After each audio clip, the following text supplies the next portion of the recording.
मोहतरम सामाईन व नाज़रीन, आज के हम अपने इस लेसन के अंदर डिस्कस करेंगे पास्ट इंडेफिनिट टेंस, जो कि हम पहले पढ़ चुके हैं। उसकी एक शॉर्ट सी एक्सरसाइज।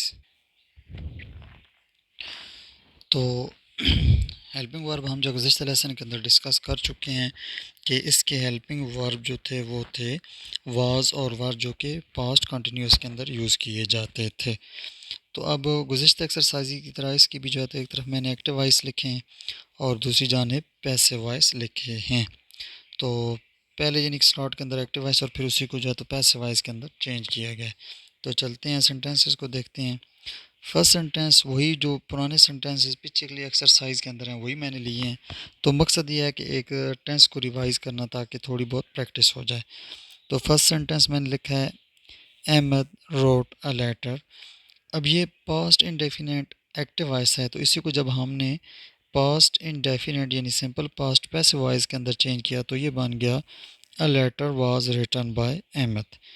नेक्स्ट उसके बाद अगला sentence they read a book, और जब इसी को हमने पैसिव वॉइस के अंदर चेंज किया तो ये बन गया a book was red bye them. Next sentence है शी ब्रॉट अ गिलास ऑफ वाटर, तो जब इसी को हमने पैसिव वॉइस के अंदर चेंज किया तो ये बन गया अ गिलास of water was brought by हर। इसके बाद नेक्स्ट हमारा सेंटेंस है वी प्लेड क्रिकेट, और इसी को जब हमने पैसिव वॉइस के अंदर चेंज किया तो बन गया cricket was played by us. उसके बाद नेक्स्ट सेंटेंस है आई आस्क्ड अ क्वेश्चन, तो जब इसको हमने पैसिव वॉइस के अंदर चेंज किया तो ये बन गया a question was asked by me. Next sentence है यू एट मैंगोज, अब सॉरी यहाँ पर नहीं आना चाहिए था, यू एट मैंगोज होना है। तो जब इसी को हमने पैसिव वॉइस के अंदर चेंज किया तो ये बन गया mangoes were eaten by you.